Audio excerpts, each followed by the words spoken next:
Why was this surah revealed? And the background is that it was revealed in the very early part of the preaching of Islam in the Meccan period. And at that time, the Prophet ﷺ, he started preaching and people had a lot of questions for him. So the Quraysh had questions, the Jews from Khaybar, they had questions, the Christians had questions. For example, the Quraysh, they came to the Prophet ﷺ and they were idol worshippers and they believed in polytheism, many gods. And they asked him, what is the lineage of your God? So like everyone has the lineage, mom and dad and grandfather and great-grandfather and children. So tell us about the lineage of your God, the one you talk about. Who's his father and grandfather and who's his children? The Jewish leaders from Mecca, they also came, they heard about the Prophet preaching a monotheistic religion and they had their own questions. So among them were two very famous Jewish leaders, Ka'b bin Ashraf and Huway bin Akhtab. And they asked, tell us, what is your Lord, Rabb, like? And there's another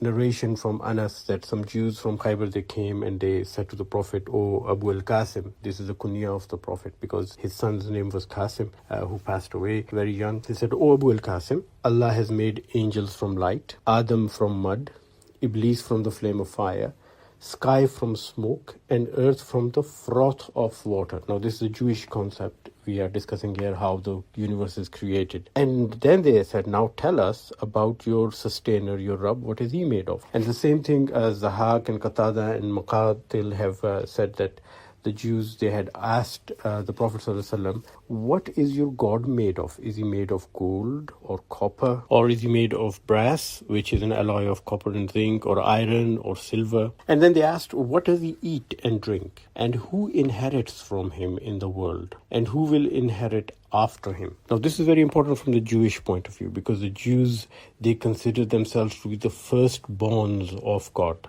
And they think they have the right to inherit. As the firstborn child used to traditionally have the right to inherit everything from the father, the title especially. If there's a lord or a king, the firstborn child would be the crown prince and inherit the title. So the Jews believed that they were the firstborns of the God, which means that they were going to inherit everything that God had. The power of God would be inherited by them. And there was also a very strong belief that Jews were gods. They were like God. So even today, if you study the Bible, Psalms 82:6, the verse number 6, it says, "You are gods, sons of the Most High." This is referring to the Jews. So they were obviously feeling insecure that the Prophet ﷺ is teaching a new monotheistic religion. And what if their status as the sons of the Most High and gods is taken away? And Ibn Abbas also tells of Christians, 7 priests who are coming from Najran, and they asked the Prophet, what is your Rabb, sustainer, like, and what is he made of? And the Prophet said he's not made of anything. So this is the background in which this surah was revealed, and that's why it starts with